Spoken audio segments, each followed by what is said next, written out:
is a graduate of ARC, and she studied history at Augusta State University, and she taught history and geography for over 30 years in Coffee County. Am I saying that right? Coffee County? That sounds delightful. I want to go to Coffee County. Oh, it can't be that. These days you can find her serving as the recording secretary for the Augusta Genealogical Society, or playing her upright bass for the Van Ray's Creek Revival. Please join me in welcoming Mrs. Catherine Robertson.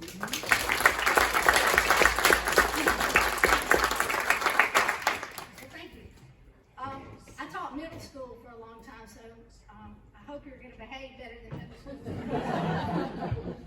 So I came from a long line of historians and genealogists, and I was indoctrinated in family history at an early age as I listened out of one ear. I realize now how lucky I was, because genealogy gives us a sense of who we are and where we came from.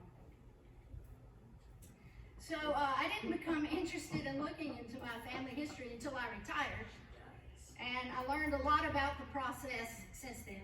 I love stalking ancestors, and they don't even have to be my own. Can y'all hear me okay? Do I need to talk better into this?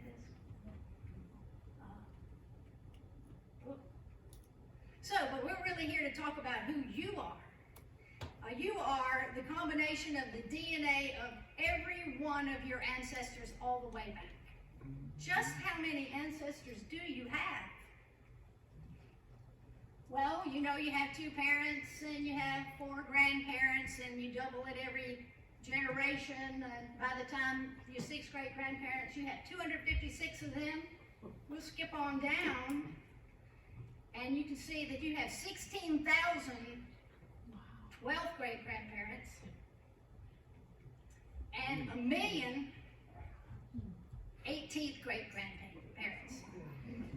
That's why experts say that we are all 50th cousins or less. But can we trace that? We probably could. It would be impossible to trace all of those, because you come to a brick wall. And a brick wall in genealogy is where you can't find the next ancestor back for one reason or another.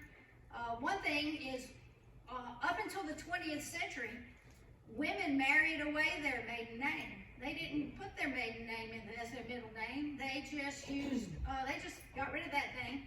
And so it's really hard to find the female parents. And sometimes you can't find a marriage record for her. If the family moved to a different county or even a different state, it's hard to figure out where the next generation back is. Or maybe even a courthouse burned down. That happened a lot during the Civil War. In the beginning of time, people shared their genealogy orally.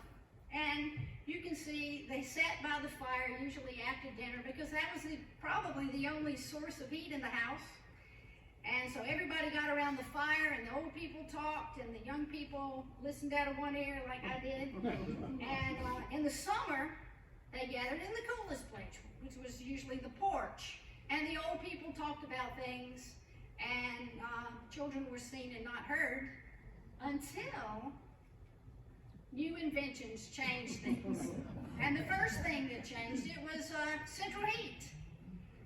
And then along came the radio, where somebody else was talking in the living room besides Grandpa.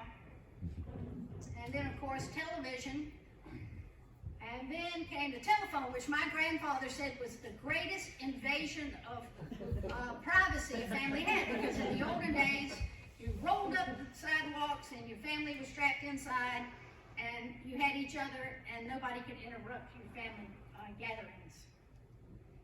Until this happened. And we lost the ears of our children. And so, anyway, it's hard to impart your knowledge if they can't hear you. Well, some people along were writing the history down, if they could write, and if they weren't too tired after they plowed the North 40. And one of the earliest genealogy books was the Bible, where they recorded all that yakking that was taking place. And people began recording the vital statistics in their family Bibles. And those were passed down from generation to generation. People who could write wrote letters to each other. They wrote a lot of letters, many more than we do. And if your family were pack rats like mine, you might still have some of those letters. And they've got a lot of information about who's related to whom, and it's very interesting. And then they began, in the 1800s, began compiling the books, which were basically written down versions of those oral histories. And of course, they would include information from the Bible records and the letters. And, but unfortunately, sometimes all the information is not totally correct, especially if it doesn't cite sources. The oral histories were embellished over time, and it made the books maybe not quite so accurate. Think of all the places that claim that George Washington slept here. Another example of a myth is over at St. Paul's Cemetery.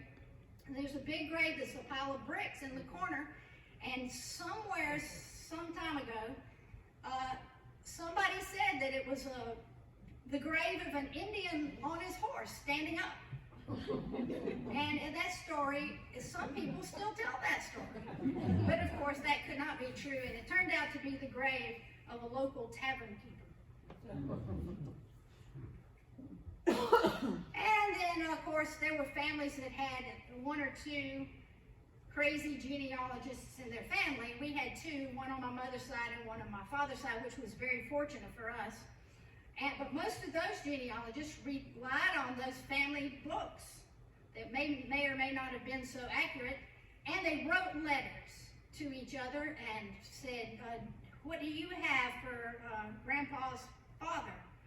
And they'd wait for those letters. I can't imagine writing a letter and waiting for the information to come back, if it ever did. And then computers were invented. And then came the internet, and that has really changed the way family history is recorded.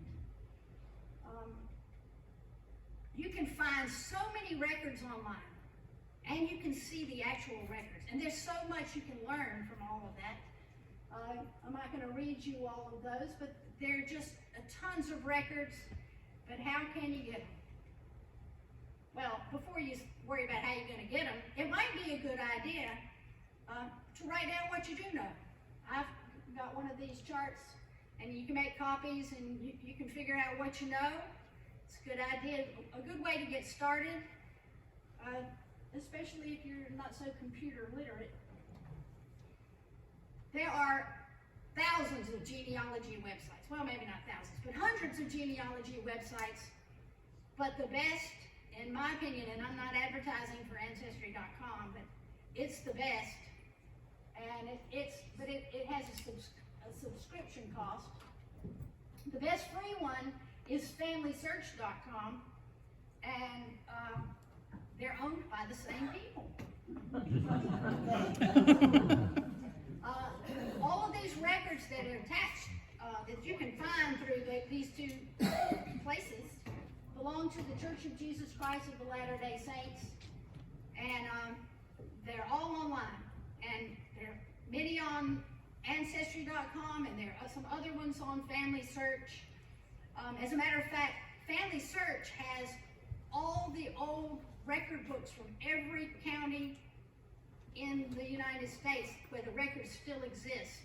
But they're just microfilm of the old books, and you have to look through there. They don't have a search feature, so it's like you're looking through the book down at the courthouse. So if you want to try these out, you would first go and create a login and password, and to get to Ancestry.com, you could just type that in old Google, and it'll give you a link, and same thing for Family Search. Make sure you write down anything you start, and Family Search is free. Ancestry.com has a subscription cost, But you get like a 14-day free trial. So if you wanted just to mess around with it, you could. Now then you would click on, once you get there and you have a login, how many people know all this already? So there's some people, I'm gonna go fast, but we're gonna get more in depth. But if you're gonna start your family tree, you start with yourself, and then you can add your parents, which I've added my parents, and those little leaves are hints from other people's trees. And there'll be records or even their trees, and you can see that it gives me a hint of who my grandparents are, as if I didn't know them already. And some of that information that they give you in the hints is correct, and some of it is not correct. So you really have to be careful not to add things that you're not sure of. And anyway, and I'll show you. If you want to go to my father's profile page, you would click on Thomas H. Robertson, and it would take you to his profile page. My little clicker's not clicking. I'm going to tell it to start over.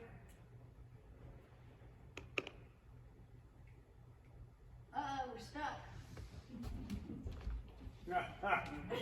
Technical help. Stop the clock. She's gonna run. Well, anyway, you click on his profile page and it comes up a little timeline. You'll see it in a second. And tells who they think his parents are.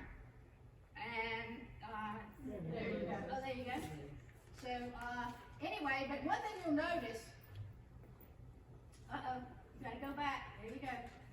Maybe I can do it. I'll try it the next one. Anyway, you see right here the hint says my grandmother's name was Catherine Randolph Hurd, but I happen to know she didn't have a middle name.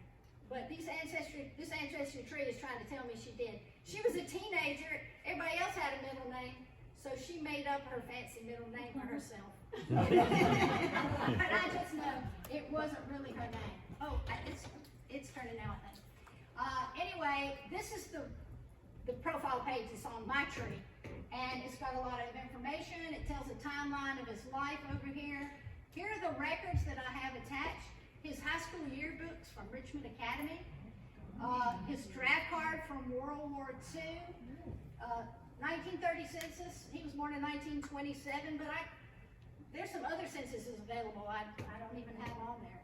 And here are his children and his wife, and there's Catherine Hurd with no Randolph in it. You can add pictures. Now, if you want to do that, and you don't feel comfortable with computers, there's some books you can get from Amazon.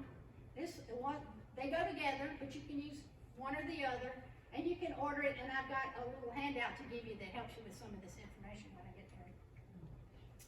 Also, there's an Evans Family Search Center on North Bel Air Road, and I had the address and all the information about that. There are actually computers and people there to help you.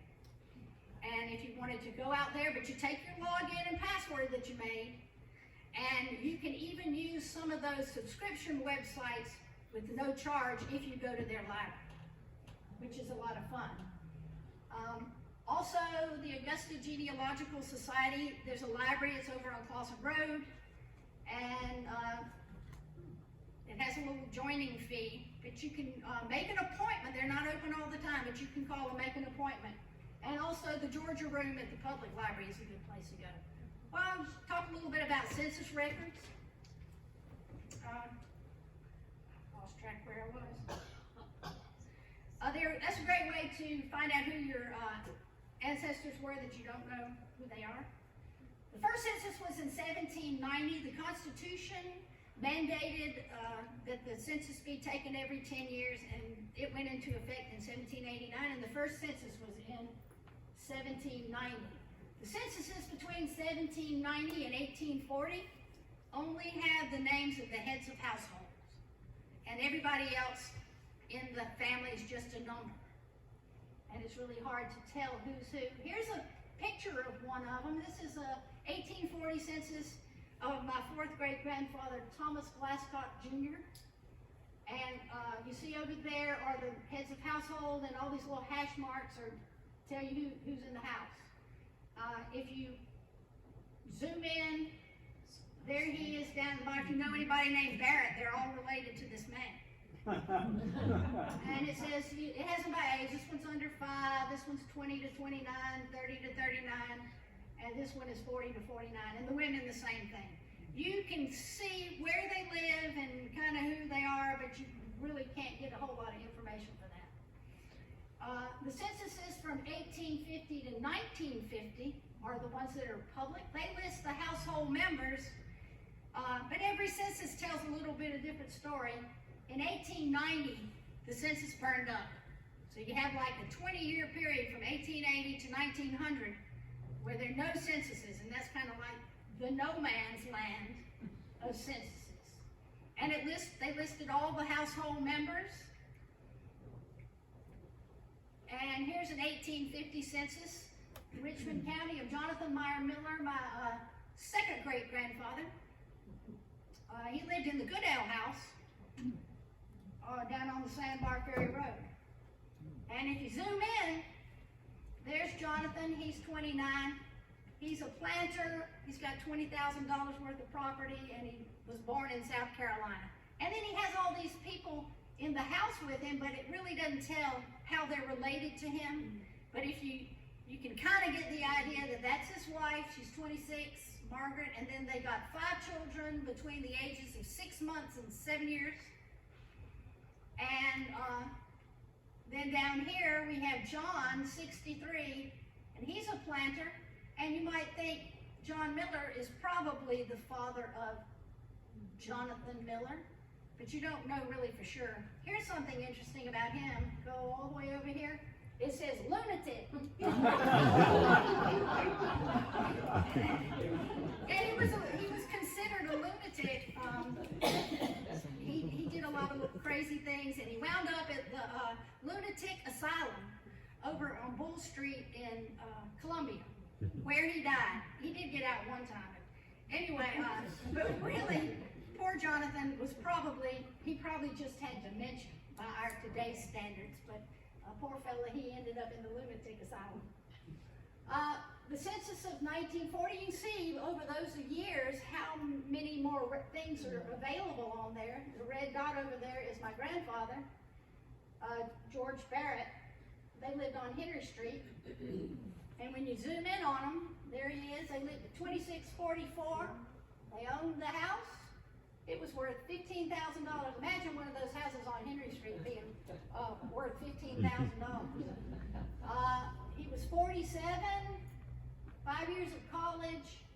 He was born in Georgia, and in 1935 he lived in the same house. I cut off part of it. It said his occupation, and it also said how many hours he worked in the previous week. He worked 48 hours in the previous week. And here's his wife, Cecilia, better known as Tito, if any of y'all know her. Anyway, the interesting thing is you can't depend on censuses to be 100% correct.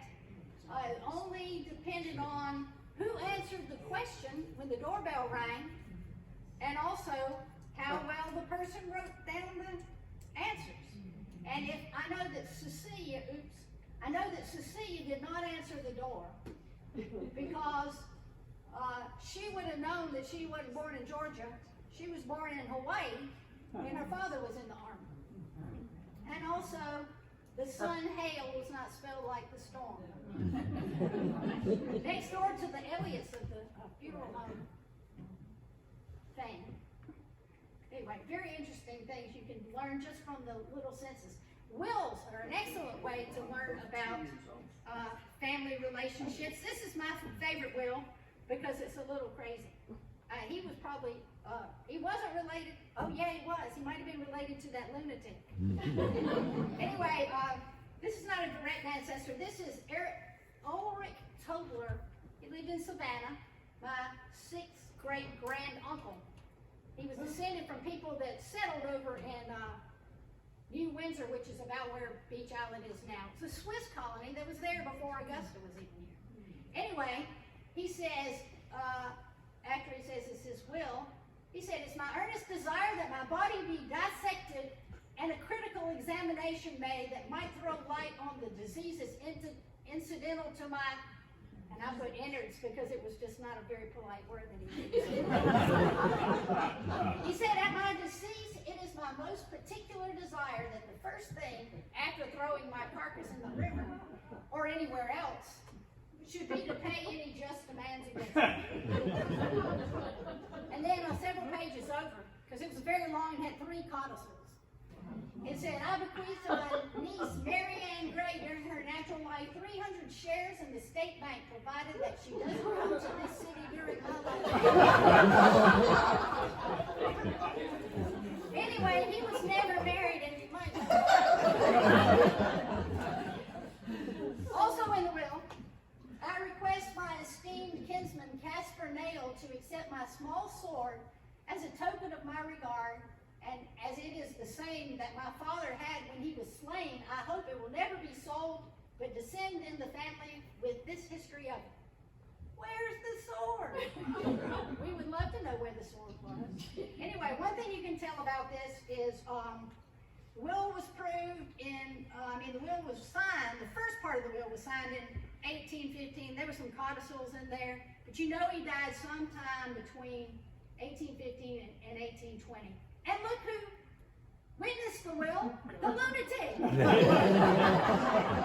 And the justice of the peace, whose name was Sheftel. And he was, if you know any Sheftels, they're definitely related. Anyway, that's very interesting. Also in the will, and I'm not going to read all that, but these are all the people that he named in the will that were his relatives. And fortunately for the descendants, he wrote how they were all related to him. So if you find a will, you can figure out how these people fit in your tree. It's really exciting. I love wills. Deeds have a lot of information too, but not quite as much as wills. This one is Thomas Glascock Sr. We had the census of Thomas Glascock Jr. a little while ago. And one thing you can learn from this is his wife's name is Mary, and this happened in 1798, and they sold for $525, 122 acres on Rocky Creek in Richmond County. And look who they sold it to. Phineas Miller, Eli Whitney, and James Toole.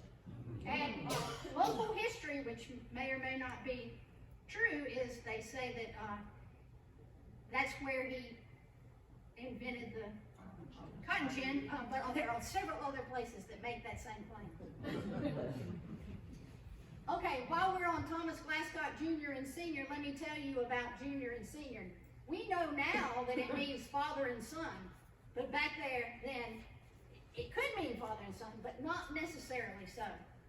So, if 2 men lived in the same area, or county, or whatever, and they had the same name, then they had to distinguish themselves from one another. And so one of them would be the senior one and one of them would be the junior. Here's an example. My 3rd great grandfather's, who lived in Abbeville, South Carolina, he signed his name William Robertson Jr. Well, I happen to know his father died when he was a teenager in Virginia, and his name was John. So he wasn't the son of a William. You have to be very careful. But there was another man in Abbeville that was also William Robertson. Don't know if he was kin or not. But so he signed his name Junior so that people would know the difference. Birth and death certificates were not available for people until 1919. In Georgia, every state has a different date.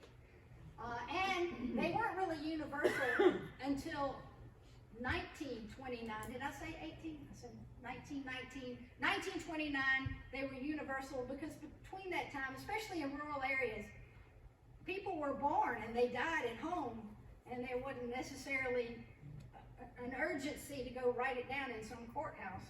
So they didn't. And here's a death certificate. Here's what you can learn from a death certificate. This was my grandfather's. There he is, living on Henry Street. He died December 9th, 1942. Not too very long after that 1940 census he was in. There's my grandmother's name, and there's his birthday, where he was born. These are his parents' names. This is really critical sometimes, finding out who the next generation back. Like when I'm doing somebody's genealogy for them, I might not know who their grandfather is or their great-grandfather, and this will be where I look. But this information also is only as good as the person who gave the information. And in this case, it was our family genealogist. So we happen to know that that's probably correct. All right, there are challenges to tracing enslaved African American ancestors. Let me get where I have all this. Before 1865, only free people of color were recorded in the census by their full names. And so that's not so hard if you're descended from a free person. But for those that had been enslaved, there was something called the Wall of Emancipation, which was 1870. Because that was the first census in which the free people were recorded with first, last names and in their households. The censuses 1860 and early, they were just recorded by their age and their sex. And before 1865 in wills and deeds, they were only recorded with their first names. So it's very difficult. Sometimes you can get one generation back from slavery, from freedom, I should say, and sometimes you can't. Now, DNA is a tool that's an actual photograph of DNA. And remember I said you carried the DNA of every one of your ancestors. Some of it way back when they're just a tiny little bit. Of course, you can't test their DNA because they're dead. But if you find if you have an ancestor you're not sure of, you can ask a person you know is descended from them if you can compare your DNA, and it will definitely tell you if you're related or not. But there are many kinds of DNA tests. Some of them are just for health purposes. 23andMe has a lot of information about what you might be prone to having, although it's not a medical, scientifically accurate thing. Autosomal testing is what Ancestry uses. In that kind of testing, you can find out where your family originated from. You don't know who came from where, but it gives you a picture of where your people came from, and it also connects you relationships. Like it'll compare your DNA on Ancestry to other people's DNA on Ancestry, and if you match, they can look at your trees and they compare those and they can tell you who your common ancestor is, which I think is pretty interesting. There's Y-DNA testing for men, and that traces the male line all the way back, from male to male to male to male to male. For example, we got a brick wall in the Robertson line. We can trace our line back to William Robertson, who lived in Dale Parish of Chesterfield County, Virginia, who died about 1758. The Y-DNA test of a male Robertson would link us, if they really didn't have a mishap somewhere along the line, would tell you whether or not you might help us compare with other Robertsons and find out who William Robertson's father was. And that gives me an idea for a Christmas present. There's mitochondrial DNA testing for women. It traces the woman's line all the way back. And that's a little harder to use because the surnames changed all along the way. But it would do, mother to grandmother to great grandmother all the way back.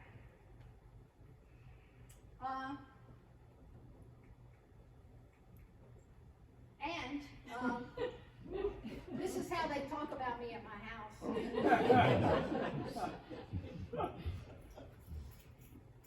Anyway, do I have another minute or two? I didn't want to go. I'm going to go talk about some DNA. So, gonna skip that part for a minute. So, this is a picture of my great-great-grandfather, Francis Marion Robertson. And I don't need DNA to know that I'm related to him. If you'll notice, his eyes look in two different directions. And as he got older, it got even worse.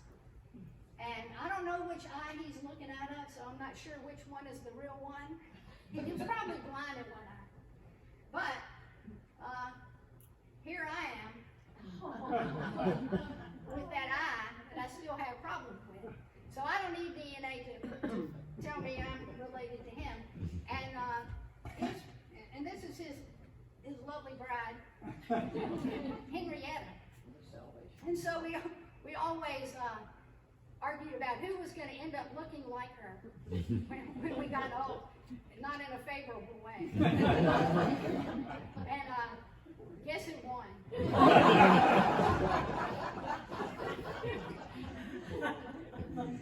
So probably got the bad aspects of both of them. Family history is a perishable commodity. It disappears with time as memories fade and as loved ones pass on. The most important aspect of family history is preserving a record of the present for the future. And are there any questions? I know this was just kind of a basic outline, but I only had 30 minutes. Oh, we have questions. On Ancestry.com, when you look at it and it says, "Oh, we found somebody," and you go to it and it says, "Does this match your whatever?" Is it best to put maybe because you don't want to put If yes? you don't know, well, I do use those hints when it asks you, is this person the same as this person, or is this information correct? I look at it and get an idea. And I might even put that person in there in the tree for a minute and do some searching and see if I can find a tree that has a real source, like a census or a will, but if it just says a family tree or, a nothing, I take it back off again. Does that answer your question? Sure. Do 23andMe and Ancestry.com share information? Do any of the DNA places share information with Ancestry.com, or where does it get it? Just from No, other I think people's that, family trees? I think you can do several different companies' DNA, but I don't think they share. And now they're using DNA to catch criminals, which is really interesting. I read an article about this genealogy, a DNA savant, and she probably, yeah. So she was so the police came to her with the DNA, and she was able to narrow down the serial killer to one of 4 brothers. She could match their DNA, and so they eventually caught the guy. She plugged all that information into a genealogy website and was able to match up. So I know it's really hard to track Black Americans in their past. What do you offer them if you can't find anything? What do I offer them? Like, how else could they search? Oh, right. Well, how else could they search? Well, those wills. So a lot of the enslaved people were transferred from one person to another, either through wills or deeds. And if you, but it's really hard. I found success by finding a death certificate that named the parent, and then the death certificate of that one to name but that's as far back as I could get. Was a lady that was born in 1830 in Hancock County. But it's really hard to do. If you're interested in watching Finding Your Roots, they talk about a lot about that. If I've got 2 or 3 very nice, well-researched ring binders of family history, instead of throwing them in the trash can, what can I do with them? Well, do you have a young person in your family, like a None of them enjoy it. Well, I know that, but what you could say, I understand that perfectly. But you could say, I will pay you to help me enter this into Ancestry.com. Or, and you could actually go out into, you could entice them in some way. Like, here, let me give you this information. And, you know, once you start, they might get hooked. You know, they don't know they don't know why they don't want to hear it, but they might get hooked because it's very easy to get hooked. Doug, if I may, if you have, any of you have issues about finding homes for material that belong to your family, I'm happy to help. Believe me, there are institutions, not mine, Yes. I don't do genealogy here, but I will help you find a home for it, Oh, that'd be- absolutely. That'd be great. I'll be happy to. Any suggestions on how to explore it, when your family's from Europe? I'm only second generation. So here's my thing is I'm strictly United States. I don't try to go across the ocean. So there are people that do though. I mean, I'm just not one of them. They have a lot of records from overseas and I've just not been interested in that. I'm mostly an American history person. American, Church of Latter-day Saints will. Yeah, and Ancestry. Oh, yes. Ancestry.com. Oh, they have, there's a little button you can click on Ancestry that says, you know, hire a genealogist and you can actually, they can get you better help than I am. Something to share. Well, I got that, but I just don't, I don't really do it. I Any don't know. questions? Now, I just wanted to share with all of you that my family, we were able to track our history all the way back to the Sudan, Oh, and also through Paris, and also here in the United That's States, wonderful. and then they also through the Indian tribes. And so we have that history, even those that had been enslaved, Oh, and that's so really it is great. part of our That's history. That is wonderful. That is wonderful because how did you get the information for the enslaved?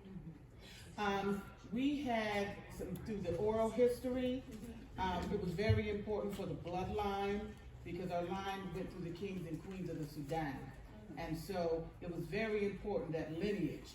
And so they wanted to make sure that future generations were able to go back and tap into that. I have seen that on Finding Your Roots where they have been able to use those oral traditions to. So we have several volumes of books.